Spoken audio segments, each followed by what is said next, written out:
ভাই ও বন্ধুরা, সামনে কুরবান। একটা কথা খেয়াল রাখবেন, যারা নামাজ পড়ে না, বেনামাজি, সুদ খায়, ঘুষ খায় বা সুদ ঘুষের সাথে জড়িত আছে, এমন লোকদের সাথে আপনারা কুরবান দিবেন না। যদি কুরবান দেন, আপনাদের কুরবান জায়েজ হবে না। আর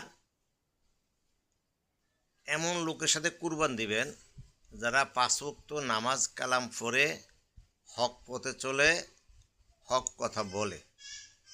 সমাজে যার সাথে যার মিল হবে, তার সাথে তার হাসর নসর হবে।